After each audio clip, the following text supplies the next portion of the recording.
In this video, we will reproduce 3 classic French-Canadian contes, or literary folktales, which are largely unknown outside the Canadian province of Quebec. These stories were all written around the turn of the 20th century by French-Canadian nationalists who hoped to preserve the old folk tales of French Canada from oblivion. I've published these stories before as separate videos, narrated by an authentic French-Canadian voice actor, but due to repeated requests, I've decided to republish them here with my own narration. Our first story is The Werewolves, written by a soldier, journalist, and politician named Honoré Beaugrand, and first published in French in 1892. This story is based on the old legend of the Loup-Garou, which was imported from France to the Canadian wilderness in the early 1600s, and which Beaugrand likely picked up as a boy, growing up in the rural town of Louis-Honore, on the St. Lawrence River between Montreal and Trois-Rivières. Beaugrand's tale is set in 1706, in the aftermath of the Beaver Wars that had characterized the previous century, in which the French colonists of the St. Lawrence River Valley and their native allies had warred with the fearsome Iroquois Confederacy, the ally of their southerly English enemies. Enjoy.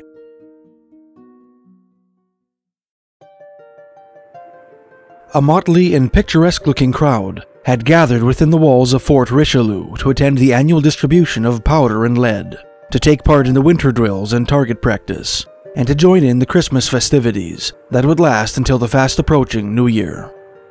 Coureurs des Bois from the western country, scouts, hunters, trappers, militiamen, and habitants from the surrounding settlements, Indian warriors from the neighboring tribe of friendly Abenakis, were all placed under the military instruction of the Company of Regular Marine Infantry that garrisoned the fort constructed in 1665 by Monsieur de Sorel at the mouth of the Richelieu River, where it flows into the waters of the St. Lawrence 45 miles below Montreal. It was on Christmas Eve of the year 1706, and the dreaded Iroquois were committing depredations in the surrounding country, burning farmhouses, stealing cattle and horses, and killing every man, woman, and child whom they could not carry away to their own villages to torture at the stake. The Richelieu River was the natural highway to the Iroquois country during the open season, but now that its waters were icebound, it was hard to tell whence the attacks from these terrible savages could be expected. The distribution of arms and ammunition having been made, under the joint supervision of the Notary Royal and the command of the fort, the men had retired to the barracks, where they were drinking, singing, and telling stories. Tales of the most extraordinary adventures were being unfolded by some of the hunters, who were vying with one another in their attempts at relating some unheard-of and fantastic incidents that would create a sensation among their superstitious and wonder-loving comrades. A sharp lookout was kept outside on the bastions, where 4 sentries were pacing up and down, repeating every half hour the familiar watch cry, "Sentinelle, prenez garde à vous." Old Sergeant Bellumer of the Regulars, who had seen 40 years in the service of Canada, and who had come over with the regiment of Carignan-Sallières, was quietly sitting in a corner of the guardroom, smoking his Indian calumet, and watching over and keeping order among the men, who were inclined to become boisterous over the oft-repeated libations. One of the men, who had accompanied La Salle in his first expedition in search of the mouths of the Mississippi, was in the act of reciting his adventures with the hostile tribes that they had met in that far-off country, when the crack of a musket was heard from the outside, through the battlements. A second report immediately followed the first one, and the cry of "aux armes" was soon heard, with 2 more shots following close on each other. The 4 sentries had evidently fired their muskets at some enemy or enemies, and the guard tumbled out in a hurry, followed by all the men, who had seized their arms, ready for an emergency. The officer on duty was already on the spot when Sergeant Bellumer arrived to inquire into the cause of all this turmoil. The sentry who had fired the first shot declared excitedly that all at once, on turning round on his beat, he had seen a party of red devils dancing around a bush of fire, a couple of 100 yards away, right across the river from the fort, on the point covered with tall pine trees. He had fired his musket in their direction, more with the intention of giving alarm than in the hope of hitting any of them at that distance. The second, third, and fourth shots had all been successively fired by the other sentries, who had not seen anything of the Indians, but who had joined in the firing with the idea of calling the guard to the spot and scaring away any enemy who might be prowling around. "But where are the Indians now?" inquired the officer, who had climbed on the parapet, "and where is the fire of which you speak?" "They seem to have disappeared as if by enchantment, sir," answered the soldier in astonishment. "But they were there a few moments ago, when I fired my musket at them." "Well, we will see." And turning to Belumere, "Sergeant, take 10 men with you, and proceed over there cautiously, to see whether you can discover any signs of the presence of Indians on the point. Meanwhile, see to it that the guard is kept under arms until your return, to prevent any surprise." Belumere did as he was ordered, picking 10 of his best men to accompany him. The gate of the fort was opened, and the drawbridge was lowered to give passage to the party, who proceeded to cross the river over the ice, marching at first in Indian file. When nearing the opposite shore, near the edge of the wood, the men were seen to scatter and to advance carefully, taking advantage of every tree to protect themselves against a possible ambush. The night was a bright one, and any dark object could be plainly seen on the white snow in the clearing that surrounded the fort. The men disappeared for a short time, but were soon seen again, coming back in the same order and by the same route. "Nothing, sir," said the sergeant, and saluting the officer. "Not a sign of fire of any kind, and not a single Indian track in the snow over the point." "Well, that is curious, I declare. Had the sentry been drinking, Sergeant, before going on post?" "No more than the rest of the men, sir, and I could see no sign of liquor on him when the relief was sent out an hour ago." "Well, the man must be a fool or a poltroon to raise such an alarm without any cause whatever. See that he is immediately relieved from his post, Sergeant, and have him confined in the guardhouse until he appears before the commandant in the morning." The sentry was duly relieved, and calm was restored amongst the garrison. The men went back to their quarters, and the conversation naturally fell on the peculiar circumstances that had just taken place. An old weather-beaten trapper, who had just returned from the Great Lakes, volunteered to remark that, for his part, he was not so very sure that the sentry had not acted in perfect good faith, and had not been deceived by a band of Loup-Garou, werewolves, who came and went, appeared and disappeared, just as they pleased, under the protection of Old Nick himself. "I have seen them more than once in my travels," continued the trapper, "and only last year I had occasion to fire at just such a band of miscreants, up on the Ottawa River, above the portage of the Grand Chaudière." "Tell us about it," chimed in the crowd of superstitious adventurers, whose credulous curiosity was instantly awakened by the promise of a story that would appeal to their love of the supernatural. And everyone gathered around the old trapper, who was evidently proud to have the occasion to recite his exploits before as distinguished an assemblage of daredevils as one could find anywhere, from Quebec to Michilimackinac. We had left Lachine, 24 of us, in 3 war canoes, bound for the Illinois country by way of the Ottawa River and the Upper Lakes, and in 4 days we had reached the portage of the Grand Chaudière, where we rested for 1 day to renew our stock of meat, which was getting exhausted. Along with one of my companions, I had followed some deer tracks, which led us several miles up the river, and we soon succeeded in killing a splendid animal. We divided the meat so as to make it easier for us to carry, and it was getting on toward nightfall when we began to retrace our steps in the direction of the camp. Darkness overtook us on the way, and as we were heavily burdened, we had stopped to rest and to smoke a pipe in a clump of maple trees on the edge of the river. All at once, and without warning of any kind, we saw a bright fire of balsam boughs burning on a small island in the middle of the river. 10 or 12 renegades, half human and half beasts, with heads and tails like wolves, arms, legs, and bodies like men, and eyes glaring like burning coals, were dancing around the fire, and barking a sort of outlandish chant that was now and then changed to peals of infernal laughter. We could also vaguely perceive, lying on the ground, the body of a human being that 2 of the imps were engaged in cutting up, probably getting it ready for the horrible meal that the miscreants would make when the dance would be over. Although we were sitting in the shadow of the trees, partly concealed by the underbrush, we were at once perceived by the dancers, who beckoned to us to go and join them in their disgusting feast. That is the way they entrap unwary hunters for their bloody sacrifices. Our first impulse was to fly towards the woods, but we soon realized that we had to deal with Loup-Garou, and as we had both been to confession and taken Holy Communion before embarking at Lachine, we knew we had nothing to fear from them. White Loup-Garous are bad enough at any time, and you all know that only those who have remained 7 years without performing their Easter duties are liable to be changed into wolves, condemned to prowl at night until they are delivered by some Christian, drawing blood from them by inflicting a wound on their forehead in the form of a cross. But we had to deal with Indian renegades, who had accepted the sacraments only in mockery, and who had never since performed any of their duties commanded by the church. They are the worst Loup-Garous that one can meet, because they are constantly intent on capturing some misguided Christian, to drink his blood, and to eat his flesh in their horrible fricos.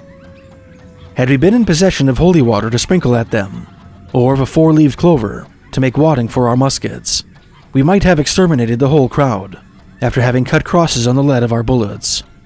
But we were powerless to interfere with them, knowing full well that ordinary ammunition was useless, and that the bullets would flatten out on their tough and impenetrable hides. Wolves at night, those devils would assume again, during the day, the appearance of ordinary Indians, but their hide is only turned inside out, with the hair growing inward. We were about to proceed on our way to the camp, leaving the Loup-Garous to continue their witchcraft unmolested, when a thought struck me that we might at least try to give them a couple of parting shots. We both withdrew the bullets from our muskets, cut crosses on them with our hunting knives, and placed them back in the barrels, along with 2 dozens of beads from the Blessed Rosary, which I carried in my pocket. That would surely make the renegades sick, if it did not kill them outright. We took good aim, and fired together. Such unearthly howling and yelling I have never heard before or since. Whether we killed any of them I could not say, but the fire instantly disappeared, and the island was left in darkness, while the howls grew fainter and fainter as the Loup-Garous seemed to be scampering in the distance. We returned to camp, where our companions were beginning to be anxious about our safety. We found that one man, a hard character who had bragged of his misdeeds, had disappeared during the day, and when we left on the following morning, he had not yet returned to camp. Neither did we ever hear of him afterward. In paddling up the river in our canoes, we passed close to the island where we had seen the Loup-Garous the night before. We landed and searched around for some time, but we could find no traces of any fire, or any signs of the passage of werewolves or of any other animals. I knew that it would turn out just so, because it is a well-known fact that those accursed brutes never leave any tracks behind them. My opinion was then, and has never changed to this day, that the man who strayed from our camp and never returned was captured by the Loup-Garou, and was being eaten up by them when we disturbed their horrible feast. "Well, is that all?" inquired Sergeant Bellumer, with an ill-concealed contempt. "Yes, that is all. But is it not enough to make one think that the sentry who has just been confined in the guardhouse by the lieutenant for causing a false alarm has been deceived by a band of Loup-Garous who were picnicking on the point, and who disappeared in a twinkle when they found out that they were discovered?" A murmur of assent greeted these last remarks of the speaker, and a number of coureurs de bois were ready to corroborate the absolute likelihood of his story by relating some of their own experiences with the Loup-Garou. One of them, however, in his dislike for anything connected with military discipline, ventured to add some offensive remarks to the young officer who had ordered the sentry to be placed in confinement. "Halte là," growled the sergeant. "The first one who dares insinuate anything contrary to discipline, or show a want of respect for any of our officers, will be placed in the dungeon without further ado. Tell as many stories as you please, but as long as you are under my orders, you will have to remember that you are not roaming at large in the wilderness, and that you are here in one of the forts of His Majesty, the King of France." This had the effect of producing an immediate silence, and the sergeant continued. "I am not ready to gainsay the truthfulness of the story that has just been told, because I am myself inclined to believe in Loup-Garou, although I have never met one face to face. But I will not suffer anyone to speak disrespectfully of my superior officers. I will, however, if you desire it, tell you the experience of one of my old compères, now dead and gone these many years, with a female Loup-Garou, who lived in the Iroquois village of Caughnawaga, near Montreal." At the unanimous request of the crowd, the sergeant went on.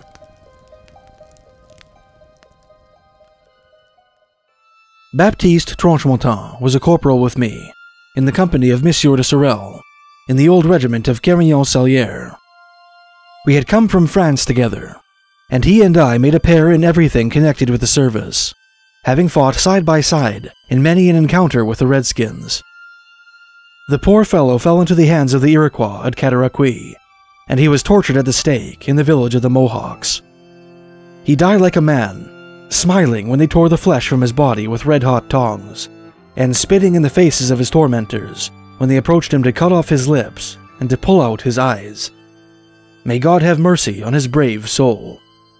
And the sergeant devoutly crossed himself. Baptiste, in one of our expeditions on the south shore of Lake Ontario, had made the acquaintance of a young Indian maiden who was known as Lalinot-Quichant among the warriors of her tribe. An intimacy sprang up between Baptiste and the young squaw, and they were married, Indian fashion, without much ceremony, the father's consent having been obtained by the gift of an old musket. The girl followed us back and joined the tribe that had settled at Caughnawaga, under the protection of the guns of Fort St. Louis, opposite Lachine, where our company was stationed for nearly a whole year. Everything went well as long as we remained at Fort St. Louis, although, Indian-like, the young squaw was fearfully jealous of Baptiste, and at times would threaten him with acts of dire vengeance if he ever became unfaithful to her. One day, our command was ordered to Fort St. Frederick on Lake Champlain, and our captain gave the strictest order that no camp follower of any kind, men, women, or children, should be allowed to accompany us in the expedition. We started in the middle of the night, and Baptiste hurriedly said goodbye to his Indian wife, telling her that he would return to see her in a short time. The squaw answered sulkily that she would follow him anywhere, and that, in spite of the captain or anyone else, she would reach the fort before we did. We knew the Indian character too well to doubt that she would do as she promised, and when we marched over the drawbridge of Fort St. Frederick 5 days afterward, we were not too much astonished to see, among the throng of Indians who had gathered to see us arrive, the face of Baptiste's squaw, half concealed under her blanket. Baptiste was slightly annoyed at her presence, because he feared that the officers might think that, contrary to orders, he had encouraged her to follow the company. But we had no time to reflect on the situation before our company was ordered to embark in canoes to proceed at once to Lake Saint-Sacrement, now Lake George. Baptiste did not even have the chance to speak to his squaw before we got underway, with 3 more companies of our regiment under the command of Colonel de Ramsey. We were away for 3 months, engaged in an expedition against the Mohawks, and we gave the Red Devils such a thrashing that they pleaded for peace, and we returned victorious to enjoy a few weeks of well-earned repose in the garrison of Montreal. Baptiste had lost sight of Lalinot-Quichant, and supposed that she had either returned to her tribe, or else formed new ties with some of the trappers who regularly visited the forts to sell their furs and squander the proceeds in riotous living. The Indians having buried the tomahawk, there came a period of peace, when the Governor-General at Quebec offered a grant of land to any soldier who would quit the regular service, and a dowry of 8 pistols and money to any woman, provided they got married and settled in the country. I never had any taste for wedded life, or for the career of a Pekin, but Baptiste was not slow in casting his eye upon a pretty girl who lived at La Prairie, across the river from Montreal. He told me confidentially that he had made up his mind to leave the service and to profit by the liberal offers of the government. I attempted to dissuade him from his project, because I hated to part with my best friend. But he was smitten, and I had to make up my mind to bow to the inevitable, when strange and unexpected occurrences soon took place that upset all his plans.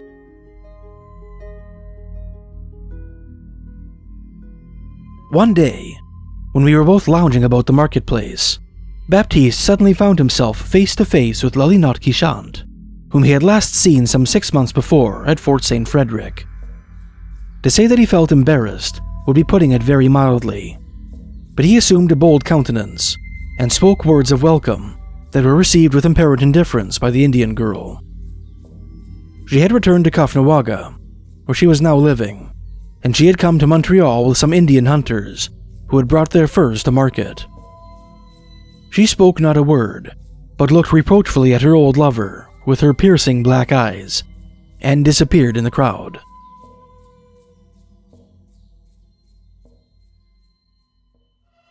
Baptiste was seriously annoyed at this unexpected meeting, but as the girl had left without uttering any reproaches, he took it for granted that she had become reconciled to the idea of a final separation between them. My chum had applied for his discharge and was to be married on the coming Easter Monday. But as a matter of course, I was to act as his best man, his garçon d'honneur. Preparations were made for the wedding, and there was hardly a day that Baptiste did not cross over the river and go and see his fiancée. 10 days before the date appointed for the ceremony, Baptiste returned one night in great trouble. His intended had been taken ill, seriously ill, with a violent fever, and no one at La Prairie seemed to understand the nature of her sickness. He would ask the post surgeon to go and see her in the morning, and besides, on leaving La Prairie that very night, he had met Louis-Honore at the crossroad that led to Caughnawaga. No words had been exchanged between them, but her presence there at such a time was sufficient to give him food for presages of no pleasant nature.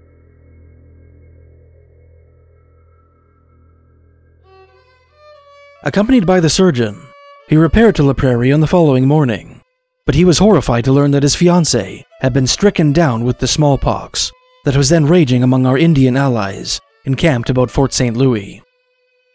Baptiste insisted at once that he should nurse his sweetheart through her dangerous illness, and the doctor returned to Montreal after having prescribed the necessary treatment.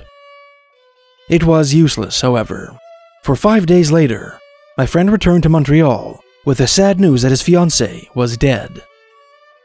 The poor fellow, in despair, re-enlisted at once in our company and declared that he would end his life in the ranks.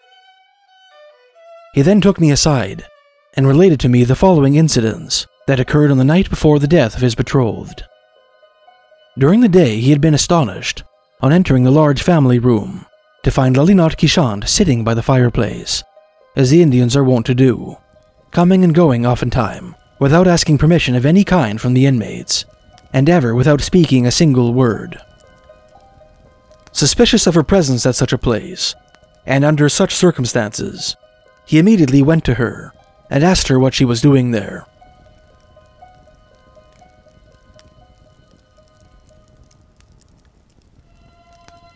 "I have come to offer you help in your trouble, and consolation in your sorrow. The white maiden whom you love so much will be dead before morning, if I do not come to the rescue. I will go back to Caughnawaga and ask for a potion that will cure her from our medicine man.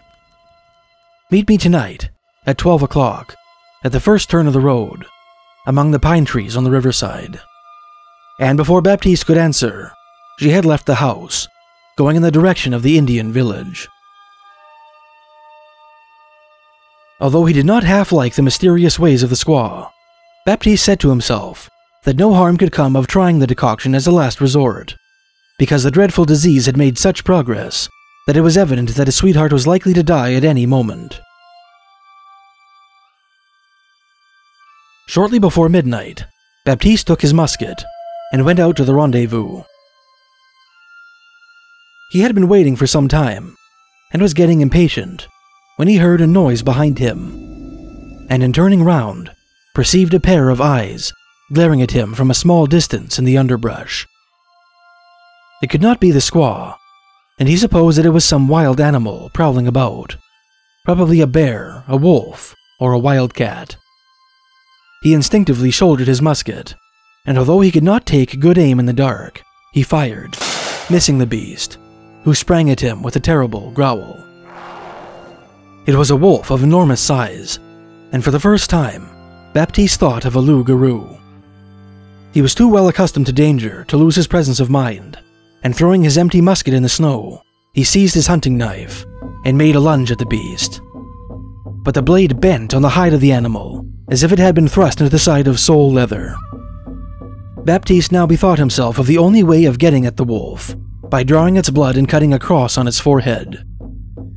The wolf seemed to realize the fact, and fought at paw's length with its powerful claws, tearing Baptiste's flesh into shreds, and trying to strike at his face so as to blind him, if possible, while keeping its own head out of the reach of the gleaming knife. The fight had lasted for some time, and Baptiste was getting exhausted, when by an adroit stroke of his weapon, always sharp as a razor, he completely cut off one of the forepaws of the animal, who uttered a terrible yell resembling the scream of a woman, and fled through the woods, where it disappeared in an instant. Baptiste now understood the situation in a moment. Louis-Honore, who had been baptized and duly received in our holy religion, having afterward relapsed into idolatry, had been turned into a Loup-Garou, condemned to roam by night while keeping her usual appearance during the day. Jealousy and revenge had induced her to attack her former lover, hoping to take him unawares and to kill him in the woods while his new love was lying on her deathbed, a victim to the terrible scourge the squaw had brought to the house. Baptiste learned that Louis-Honore had been a frequent visitor for some time past, having succeeded in ingratiating herself with the poor dead girl, undoubtedly bringing to her the germ of the disease that was raging at the Indian village. Such was the savage revenge of the young squaw to punish the faithlessness of Baptiste to his former vows of love and affection. It was also learned afterward that a human arm, evidently that of an Indian woman, had been found in the snow by some children who had strayed in the woods at the very spot where the fight had taken place between Baptiste and the Loup-Garou. It was undoubtedly the forepaw of the wolf, which had resumed its former shape as the arm of the renegade squaw. I have already told you, continued Sergeant Bellumer, that poor Baptiste was later on taken prisoner by the Iroquois at Cataraqui, and that he was burned at the stake by the Mohawks. One of the prisoners who escaped from the Redskins and returned to Montreal told me that he had remarked a one-armed squaw who seemed to take special pleasure in inventing the most abominable devices to add to the sufferings of poor Baptiste. It was she who pulled out his tongue by the root and who crushed in his skull with a tomahawk when he fainted from pain and loss of blood. Now, summed up the sergeant, so as to cut short any more storytelling, this is a real Loup-Garou story that I can vouch for, and that I will not permit anyone to gainsay. And I would now call your attention to the fact that I will order the couvre-feu to be sounded, and that I shall expect every one of you to be snoring at the bugle call, so as to observe the rules of this garrison. Lights out. And silence in the barracks.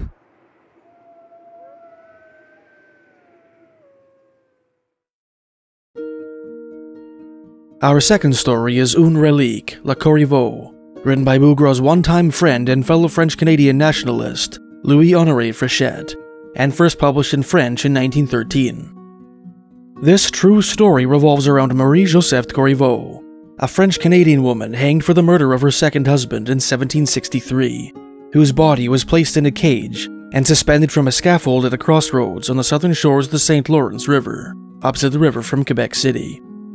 This ghastly gibbet became the subject of a variety of dark and disturbing legends, which have been celebrated in books and plays, an episode of the TV series Creepy Canada, and in a postage stamp in Canada Post's Haunted Canada stamp collection. Enjoy. From the top of the Dufferin Terrace in Quebec, the eye sees shining in the distance, on the opposite shore, a few miles downstream, a graceful bell tower with lanterns covered in tin plate. It is that of the small parish church of Saint-Joseph-de-Lévis, picturesquely sitting on this point of land jutting out into the water, in front of the Montmorency waterfall, facing the southwest end of the Isle of Orleans. From there, the public road rises gradually towards the west, until it reaches an elevation on which stood, a few years ago, an elegant Ionic column surmounted by a golden cross. It was called the Temperance Monument. There in the evenings, outdoors, novenas were made in times of epidemic, the monthly devotions to Mary, and when Corpus Christi arrived, it is at the foot of this column that the rest house was built, where the procession of the Blessed Sacrament ended. We got there by a monumental staircase. However, a stone's throw from this place, on the left, there is a fork of paths that was once famous. Let me tell you why. In 1849, the year when I followed the preparatory exercises for First Communion in the church of Saint-Joseph-de-Lévis, I witnessed a very strange event. One fine morning, two gravediggers, one named Barassa and one named Samson, if I'm not mistaken, were busy digging a grave in the eastern part of the cemetery, which, as in all Canadian regions, was then adjacent to the church. Suddenly, one of the spades creaked on something metallic. What was it? They dug, they upset, they cleared away, and finally they exhumed an iron cage, having the exact shape of a horrible human figure. Although it seemed to have been buried for years, the grim machine was perfectly preserved. I can still see it. Barely had the rust broken through the solid stripes of heavy metal and the wrought iron circles of which it was made.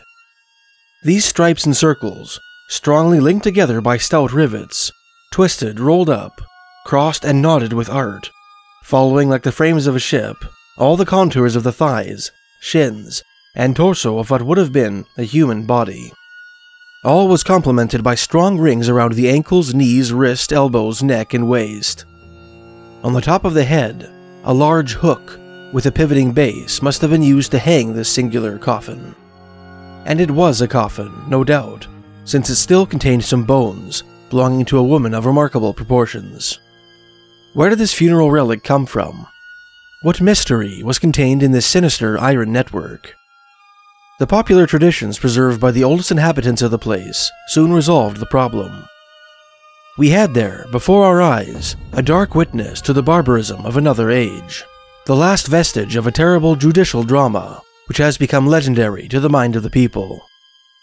We had there, right under our hand, something once gloomily famous, and about which the most fantastic rumors had run, an object which had, for years, filled many a mind with dread, produced nightmares in many a conscience, and which was said to have been kidnapped by the devil and dragged with its contents into the depths of hell. This discovery removed a little color from the legend, but on the other hand, provided a nice subject for the investigation of historians and archaeologists. Their research went back to the previous century, and thanks to the traditions supported by certain documents collected here and there, here is what they exuded from oblivion.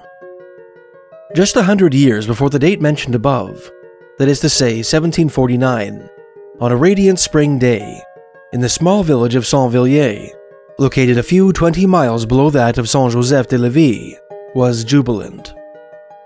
A joyful crowd, in Sunday clothes, crowded around the parish church, laughing, chatting and joking, to the silvery sound of a bell recently imported from France, and which for the first time invited the faithful to a wedding mass.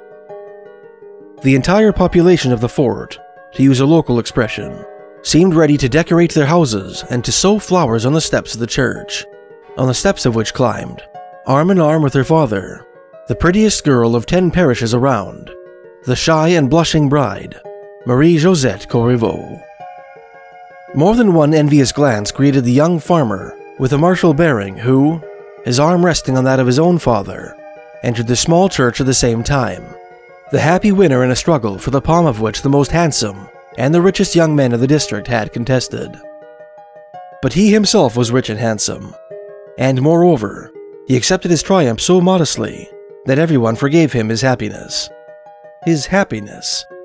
During 11 years, one single cloud seemed to alter its serenity. Unlike what usually happens in Canadian households generally, the young couple lived alone, and the little pink and blonde heads missed their homes.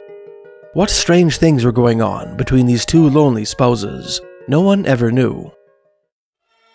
One fine morning, the neighbors, surprised, saw the young woman arrive in town, disheveled, out of her wits, and apparently struck with terror. Sobbing, she said she had just found her husband dead in bed. The deceased was popular. He was sincerely missed, and everyone expressed their deepest sympathies to the young widow. Her pain seemed so natural that no suspicion arose in anyone's mind. However, when she married a second husband, a young man by the name of Louis-Honore, only 3 months after the death of her first husband, it caused a stir. The new couple was watched. But 3 years having passed, without anything out of the ordinary having taken place to confirm them, all the suspicions gradually disappeared. until, on the morning of January 27th, 1763, someone found the body of Louis Dodier in his stable, near the feet of his horses, his skull smashed by what appeared at first to be the animal's iron shoes. This time, the authorities were informed. A regular investigation showed that the unfortunate man had not been struck by the studs of a horse, but by an iron fork, which was found near the scene of the crime still stained with blood. The first husband's body was exhumed, and it was found that his death must have been caused by molten lead having been poured into his ears, probably during sleep. New suspicious circumstances followed one after the other, and soon, for the murder of Dodier at least, the evidence piled up so overwhelmingly against the widow that no one had any shadow of a doubt about her guilt. The trial took place before a court-martial, the only court then in existence in the country, which had been ceded to England just days after the crime. Something to remember is that the accused was tried on behalf of the King of England for a crime committed on French territory, and, according to technical expression, against the crown and dignity of the King of France. The evidence, although circumstantial, was conclusive. The testimony of a young girl named Isabelle Sylvain above all convinced the court, which was preparing to pronounce the death sentence, when an incident of the highest drama occurred. An old man with white hair rose from the audience and advanced towards the judges. "Stop, gentlemen," he said in a voice shattered by emotion. "Do not condemn an innocent woman." And the old man, melting into sobs, knelt down, adding, "I am the only culprit. Do whatever you want with me." It was the father of the accused, Joseph Corriveau, who, mad with pain, when he saw no other way to save the head of his daughter whom he adored, had just sacrificed himself for her. We can imagine the effect of this scene. The person who seemed the least affected was the culprit herself, who coldly accepted her father's sacrifice, and let the supreme sentence fall on the head of this martyr of paternal affection, without protesting. Here is the authentic text of the judgment, which was rendered in this famous case. It is extracted from a military document, property of the Nern family of La Malbaie. It is to Monsieur Albert de Gaspé to which we owe this discovery. Quebec, April 10th, 1763. General Order. The court-martial, presided over by Lieutenant Colonel Morris, having heard the testimonies of Monsieur Joseph Corriveau and Marie-Joseph Corriveau, Canadians, accused of the murder of Louis Dodier, and the trial of Isabelle Sylvain, Canadian accused of perjury in the same cause. The governor ratifies and confirms the following sentences. Joseph Corriveau, having been found guilty of the crime imputed to his charge, is consequently condemned to be hanged. The court is also of the opinion that Marie-Joseph Corriveau, his daughter, widow of the late Dodier, is guilty of complicity in the said murder before the fact, and consequently orders her to receive 60 lashes with 9 straps, on the back naked, at 3 different places, namely under the scaffold, on the marketplace in Quebec, and in the parish of Saint-Vallier, 20 lashes at each place, and to be marked on the left hand with the letter M, with a red iron. The court also condemns Isabelle Sylvain to receive 60 lashes with 9 straps on her bare back, in the same way, in the same places and at the same time as the so-called Joseph Corriveau, and to be marked in the same way with the letter P on the left hand. The old man's unexpected confession had naturally destroyed the poor girl's testimony. Her statements were attributed to hatred against the accused. She was found guilty of perjury, and sentenced accordingly. As for Joseph Corriveau, bent under the weight of age even less than under the burden of infamy of which he had just voluntarily taken charge, he walked toward the prison, next to his daughter, who, stricken by the joy of having escaped the scaffold, did not even deign to glance at him with pity and gratitude. The superior of the Jesuits in Quebec was then a reverend father by the name of Clapion. It was he who called to the condemned man. After having received the old man's confession, the priest made him understand that, even supposing that he had the right to sacrifice his life and to defeat the ends of justice, his conscience did not allow him to punish and dishonor the poor young girl, Isabelle Sylvain, for a crime she did not commit. The heroic old man was a Christian. He would gladly have walked on the scaffold to save his daughter, but he could not sacrifice his soul. The truth was revealed to the authorities, whose sentiments towards the murderer became all the more implacable, seeing that she had cowardly consented to see her old father undergo the ultimate punishment for a crime of which she alone was guilty. A new trial took place, and here is the text of the judgment. It is drawn from the same sources as the preceding document. April 15th, 1763. General Order. The court-martial, chaired by Lieutenant General Morris, is dissolved. The General Court-Martial, having tried Marie-Joseph Corriveau, accused of murdering her husband Dodier, found her guilty. The Governor Murray ratifies and confirms the following sentence. Marie-Joseph Corriveau will be put to death for her crime, and her body will be chained and suspended in the place that the Governor thinks he should designate. Signed, Thomas Mills.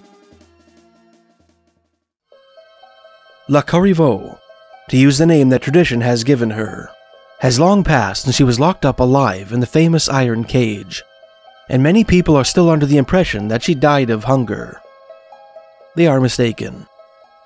She was first executed in the ordinary way, that is to say, hanged on the Plains of Abraham, which 3 years prior was the setting of the famous battle which conquered a territory larger than the whole of England for the dying King George II.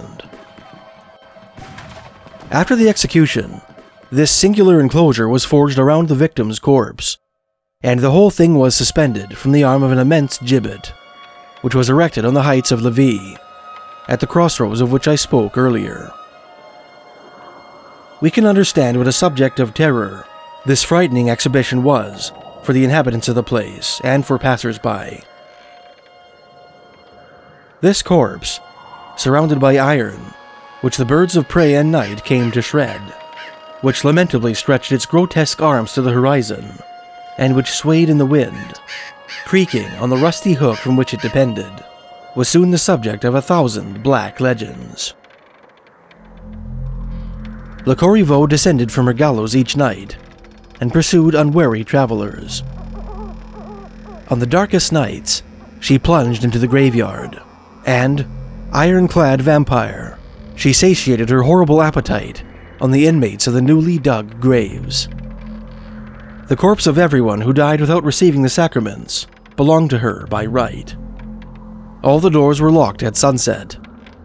If it happened that a traveler stopped on the road to gaze upon the specter, the ground he touched became cursed, and accidents of all kinds multiplied there, until the blessing of a priest came to ward off the curse.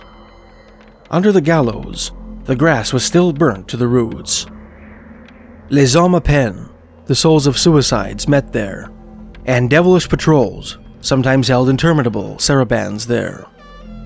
Several trustworthy people had seen a great black beast lying there, whispering appalling secrets into the corpse's ear.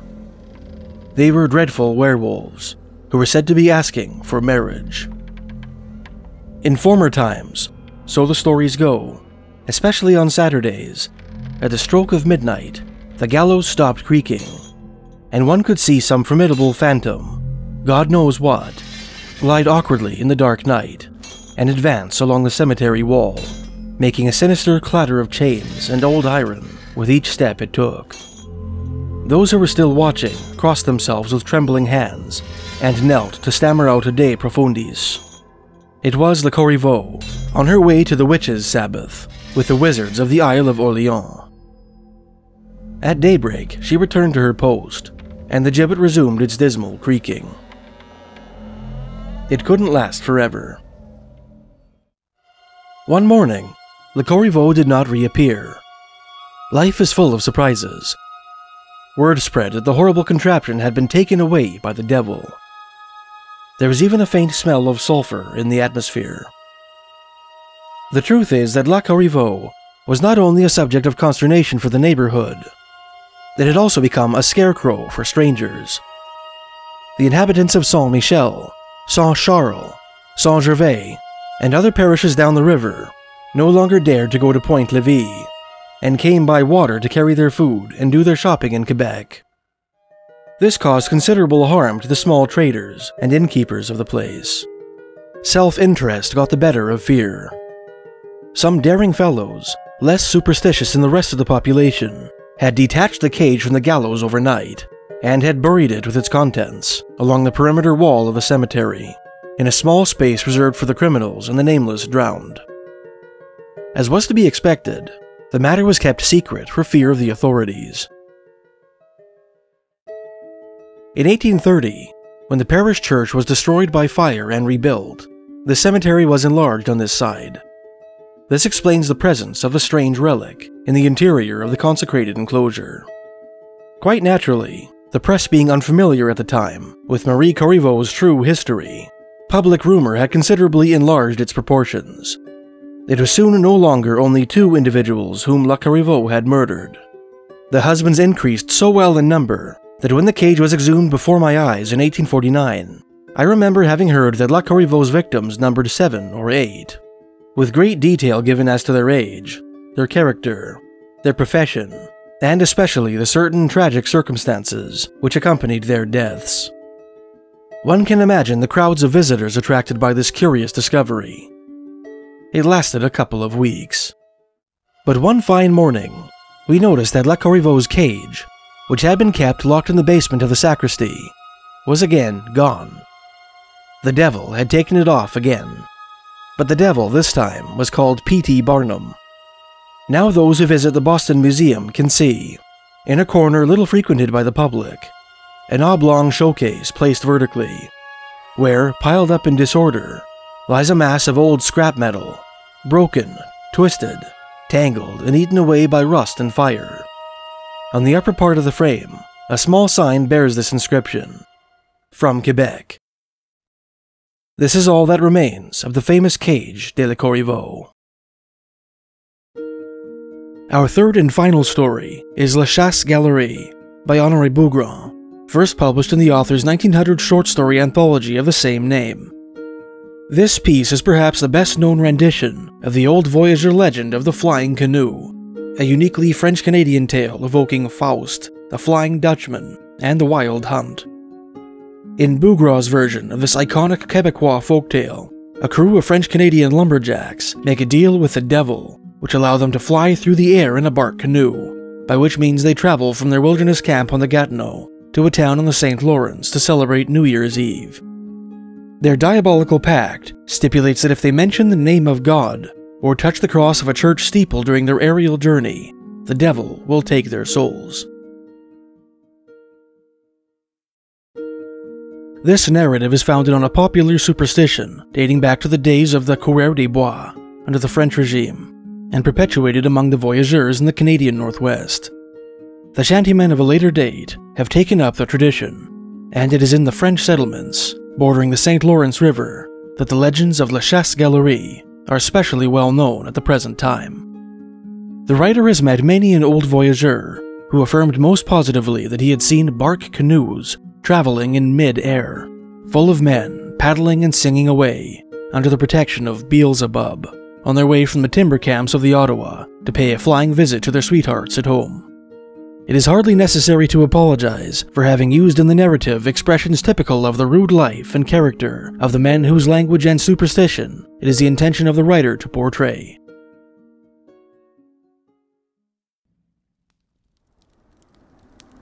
Well then, since you seem to desire it so very much, I will tell you a roaring story that ought to be a lesson to all of you.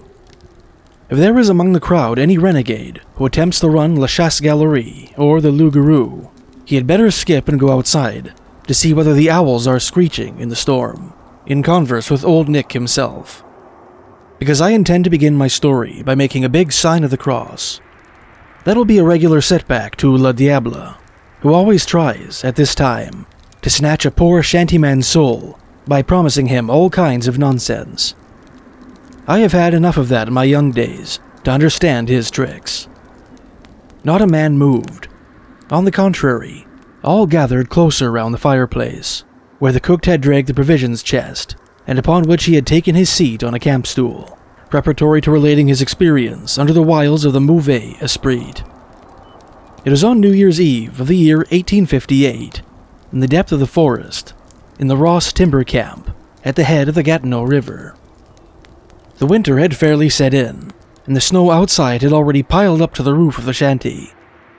The boss, according to custom, had ordered the distribution of the contents of a small barrel of Jamaica rum among the men, and the cook had terminated early his preparations of a succulent ragout of pig's feet and of a large tin of glissons for the New Year's dinner.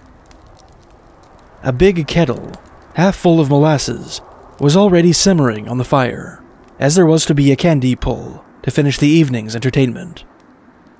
Every man had filled his pipe with good, strong Canadian tobacco, and a thick cloud of smoke darkened the interior of the shanty.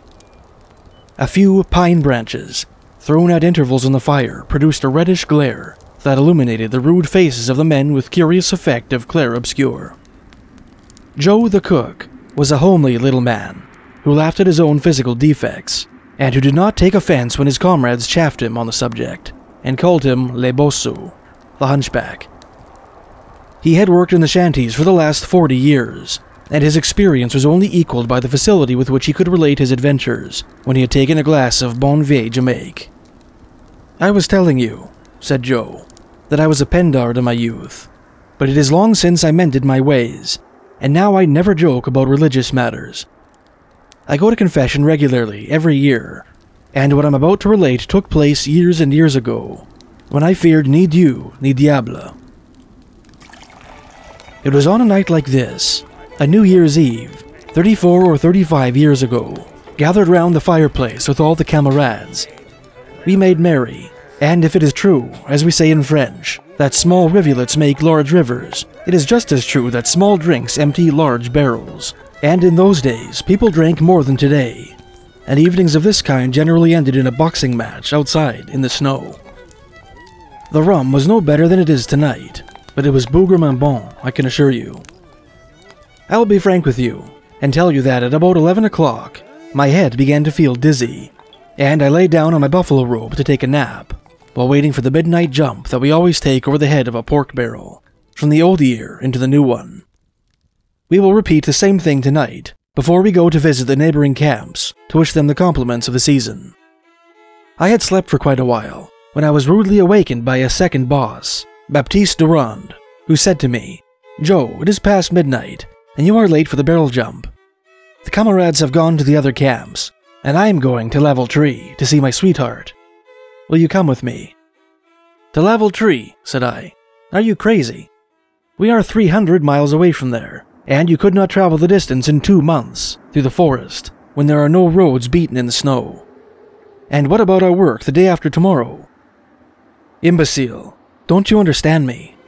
We will travel in our bark canoe, and tomorrow morning at 6 o'clock, we will be back here for breakfast." I understood. Baptiste Durand proposed that I should join him and run La Chasse Galerie, risk the salvation of my soul for the fun of going to give a New Year's kiss to my blonde at Level Tree. That was a little too much for me. It was true that I was a mauvais sujet, and that I did not practice la religion, and that I took a drink too much now and then. But between that and the fact of selling my soul to Le Diable, there was a big difference. And I said, "No siree, pas un tonnerre." "Oh, you are a regular old woman," answered Baptiste tauntingly. "There is no danger whatever. We can all go to Level Tree and back in 6 hours. Don't you know that with La Chasse Galerie, we can travel 150 miles an hour, when one can handle the paddles as well as we all do? All there is to it is that we must not pronounce Le Nom de Bon Dieu during the voyage, and that we must be careful not to touch the crosses on the steeples when we travel. That's easy enough, and to be alright, all a man has to do is look where he goes, think about what he says, and not touch a drop of liquor on the way. I have made the trip 5 times, and Le Diable has not got me yet. Come, mon vieux, stiffen up your courage, and in 2 hours we will be at Level Tree. Think of Lisa Gimbet, and the pleasure you will have in kissing her a Happy New Year." There are already 7 of us to make the trip, but we must be 2, 4, 6, or 8 to make up the crew of the canoe.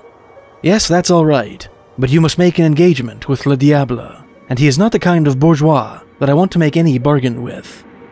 A simple formality, if we are careful where we go and not to drink. A man is not a child, pardieu. Come on. The camarades are waiting outside, and the canoe is already in the clearing. Come, come. And I was led outside of the shanty, where I saw the 6 men who were awaiting us, paddle in hand. The large canoe was lying on a snowbank, and before I had time to think twice about it, I was seated in the bow, awaiting the signal to go. I must say that my mind was somewhat confused, but Baptiste Durand, who was a hard customer, for it was said he had not been to confession for 7 years, gave me no time for reflection. He was standing in the stern, and exclaimed in a ringing voice, "Are you ready? Repeat after me." And we repeated together. "Satan, king of the infernal regions, we promise to sell you our souls, if within the following 6 hours we pronounce le nom de bon Dieu, your master and ours, or if we touch a cross on the voyage. On that condition, you will transport us through the air, wherever we may want to go, and bring us back sound and safe to the shanty. Accabri, accabra, accabram, fai nous voyageurs par-dessus les montagnes." The last words were hardly pronounced when we felt the canoe rising in the air to a height of 500 or 600 feet. I felt as light as a feather, and at Baptiste's command, we commenced paddling like sorcerers that we were. At the first stroke of the paddle, the canoe shot out like an arrow, and off we went, under the protecting wing of Le Diable himself. It fairly took my breath away, and I could hear the bow of the canoe whizzing through the crisp air of the night. We went faster than the wind, and during the first 15 minutes, we sailed over the forest without perceiving anything else than the dark heads of the great pines. It was a beautiful night, and the full moon lighted up the sky like the midday sun. It was terribly cold though, and our mustaches were fairly frozen, while our bodies were all in a perspiration. We were paddling like demons at work in the lower regions. We soon perceived a bright, glistening belt of clear ice that shone like a mirror. That was the Gatineau River, and then the lights in the farmhouses, which were mostly lit up on New Year's Eve. We began passing the tin-covered steeples as quickly as telegraph poles fly past on a railway train, and the spires shone in the air like the bayonets of the soldiers drilling on the Champ de Mars in Montreal. On we went, like tous les diables, passing over forests, rivers, towns, villages, and leaving behind us a trail of sparks. It was Baptiste Durand, La Possede, who steered the canoe because he knew the route, and we soon came to the Ottawa River, which we followed down to the Lac des Dieux Montagne. "Look out there," said Baptiste. "We will just skim over Montreal, and frighten some fellows who may be out at this hour of the night. Joe, clear your whistle, and get ready to sing your best canoe song, Canoe de Course, my boy." The excitement of the trip had braced me up, and I was ready for anything. Already we could see the lights of the great city, and with an adroit stroke of his paddle, Baptiste brought us down on a level with the summit of the towers of Notre Dame. I cleared my throat, and sang Canoe de Course, while my comrades joined heartily in the chorus. Mon père n'avait fil qui moi, Canoe de Course qui va voler, et dessus la mer, il m'envoie, Canoe de Course qui vole, Canoe de Course qui va voler. Although it was well on towards 2 o'clock in the morning, we saw some groups of men who stopped in the middle of a street to watch us go by. But we went so fast that in a twinkle we had passed Montreal and its suburbs. We were nearing the end of our voyage, and we commenced counting the steeples: Long Point, Pointe-Tremble, Repentigny, Saint-Sulpice, and at last we saw the 2 shining spires of Labaltrie that gleamed among the dark green pines of the domain. "Look out over there," shouted Baptiste. "We will land on the edge of the wood, in the field of my godfather, Jean-Jean Gabriel. From there we will proceed on foot to go and surprise our acquaintances in some fricot, or dance in the neighborhood." We did as directed, and 5 minutes later our canoe lay in a snowbank, at the edge of the wood of Jean-Jean Gabriel. It was no small job, because the snow reached to our waists, and there was no trace of any kind of road. Baptiste, who was the most daring of the crowd, went and knocked at the door of his godfather's house, where we could see a light, but there was no one there except a servant, who told us that the old folks had gone to a snack at old man Robillard's place, and that the young people of the village, boys and girls, were across the St. Lawrence at Bâtissette-Auges, at the Petite Misère, below Contrecoeur, where there was a New Year's hop. "Let us go to the dance at Bâtissette-Auges," said Baptiste. "We are sure to find our sweethearts over there. Let us go to Bâtissette-Auges." And we returned to our canoe, while cautioning one another against the great danger that there was in pronouncing certain words. in touching anything in the shape of a cross, and especially in drinking liquor of any kind. We had only 4 hours before us, and we must return to the shanty before 6 o'clock in the morning, if we wanted to escape from the clutches of old Nick, with whom we had made such a desperate bargain. And we all knew that he was not the kind of customer to let us off in the event of any delay on our part. Acabris, acabra, acabram. Fine voyager par-dessus la montagne, shouted Baptiste once more. And off we went again, paddling through the air, like renegades that we were, every one of us. We crossed the river in less time than it requires to tell it, and we descended in a snowbank close to Baptiste Auge's house, where we could hear the laughter of the dancers and see their shadows through the bright windows. We dragged our canoe on the riverside to hide it amongst the hummocks produced by the ice shove. Now, said Baptiste, in a last warning, no nonsense, do you hear? Dance as much as you can, but not a single glass of rum or whiskey, and at the first sign, follow me without attracting any attention. We can't be too careful. And we went and knocked at the door. Old Baptiste came and opened the door himself, and we were received with open arms by the guests, who all knew us. Where do you come from? I thought you were in the chantier, up the Gatineau. What makes you come so late? Come and take a smile. Baptiste came to the rescue by saying, first and foremost, let us take our coats off and give us a chance to dance. That's what we came here for, and if you still feel curious in the morning, I will answer all your questions. For my part, I had already spied Lisa Guimbette, who was chatting away with little Bois-Joli of Lanaray. I made my reverence in due style, and at once asked for the favor of the next dance, which was a four-handed reel. She accepted with a smile that made me forget that I had risked the salvation of my soul to have the pleasure of pressing her soft white hand in mine, and of cutting pigeon wings as her partner. During 2 hours the dancing went on without stopping, and if I do say so myself, we shanty fellows cut a shine in the dance that made the hayseeds tired before morning. I was so busy with my partner that at first I did not notice that Baptiste was visiting the buffet rather often, and with some of the other boys, and I once caught him lifting his elbow in rather a suspicious manner. But I had no idea that the fellow would get tipsy after all the lecturing he had given us on the road. When 4 o'clock struck, all the members of our crew began to edge out of the house without attracting attention. But I had to drag Baptiste before he would consent to go. At last we were all out, with just 2 hours before us to reach the camp, and 300 miles to ride in our canoe under the protection of Beelzebub. We had left the dance like wild Indians, without saying goodbye to anybody, not even to Lisa Guimbette, whom I had invited for the next cotillon. I always thought that she bore me a grudge for that, because when I reached home the next summer, she was Madame Bois-Joli. We found our canoes all right in the hummocks, but I need hardly tell you that we were all put out when we found that Baptiste Durand had been drinking. He was to steer the boat, and we had no time to lose in humoring the fancies of a drunken man. The moon was not quite so bright as when we started from the camp, and it was not without misgivings that I took my place in the bow of the canoe, well decided to keep a sharp lookout ahead for accidents. Before starting, I said to Baptiste, "Look out, Baptiste, old fellow. Steer straight for the mountain of Montreal as soon as you can get a glimpse of it." "I know my business," answered Baptiste sharply, "and you had better mind yours." What could I do? And before I had time for further reflections, acabris, acabras, acabram, fine voyager par-dessus les montagnes. And up we went again like lightning, steering southwest, if the wild way in which Baptiste managed our boat could be called steering. We passed over the steeple of the church at Contrecoeur, coming pretty close to it, but instead of going west, Baptiste made us take a sheer towards the Richelieu River.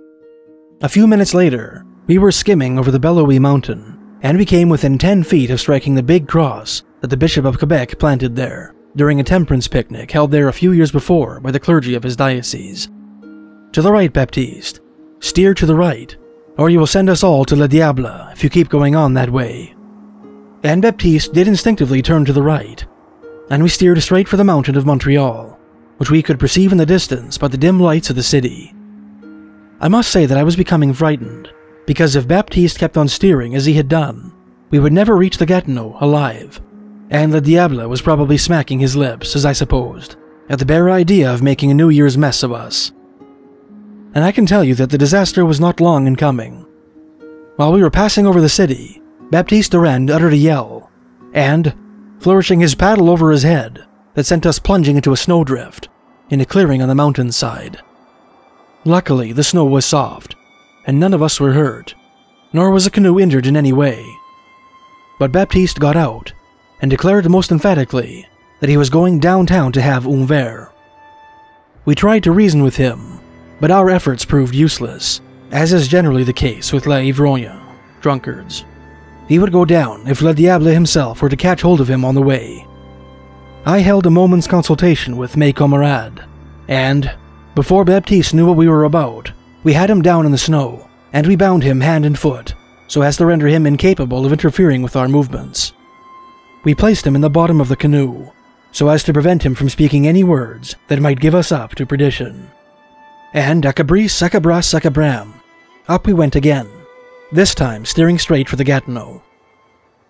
I had taken Baptiste's place in the stern. We had only a little over an hour to reach camp, and we all paddled away for dear life and eternal salvation. We followed the Ottawa River as far as Point Gatineau, and then steered due north by the Polar Star for our shanty. We were fairly flying in the air, and everything was going well, when that rascal of a Baptiste managed to slip the ropes we had bound him with, and to pull off his gag. We had been so busy paddling that, the first thing we knew, he was standing in the canoe, paddle in hand, and swearing like a pagan. I felt that our end had come if he pronounced a certain sacred word, and it was out of the question to appease him in his frenzy. We had only a few miles to go and reach camp, and we were floating over the pine forest. The position was really terrible. Baptiste was using his paddle like a shillelagh, and making a moulinet that threatened very much to crush in someone's head. I was so excited that by a false movement of my own paddle, I let the canoe come down on a level with the pines, and it was upset as it struck the head of a big tree. We all fell out, and began dropping down from branch to branch like partridges shot from the tamarack tops. I don't know how long I was coming down, because I fainted before we reached the snow beneath. But my last recollection was like the dream of a man who feels himself dropping down a well without ever reaching the bottom. About 8 o'clock the next morning, I awoke in my bunk, in the cabin, whither some of our camarades had conveyed us after having found us to our necks in a neighboring snowbank at the foot of a monster pine tree. Happily, no one was seriously hurt, although we were all more or less bruised and scratched, some having secured even black eyes on our way down from the treetop. We were all thankful that nothing worse had befallen us, and when the comrades said they had found us sleeping away in the snow, the effects of the previous night's frolic, not one of us had anything to say to the contrary. We all felt satisfied that our escapade with Old Nick remained unknown in the camp, and we preferred to leave our chums under the impression that we had taken un verre too many, to telling them of the bargain we had made to satisfy a passing fancy. So far as Baptiste Durand was concerned, there was no doubt that he had forgotten the latter part of his voyage, but he never alluded to the fact, and we followed his example. It was not till many years afterwards that I related the story of our aventure, just as they happened on that memorable New Year's Eve. All I can say, my friends, is that it is not so amusing as some people might think to travel in mid-air, in the dead of winter, under the guidance of Beelzebub, running la Chasse Galerie, and especially if you have an ivrogne to steer your bark canoe. Take my advice, and don't listen to anyone who would try to rope you in for such a trip. Wait until summer before you go and see your sweethearts, for it is better to run all the rapids of the Ottawa and the St. Lawrence on a raft than to travel in partnership with Le Diable himself. And Joe the cook dipped a ladleful of boiling molasses from the big kettle on the fire, and declared that everything was now ready for the candy pull.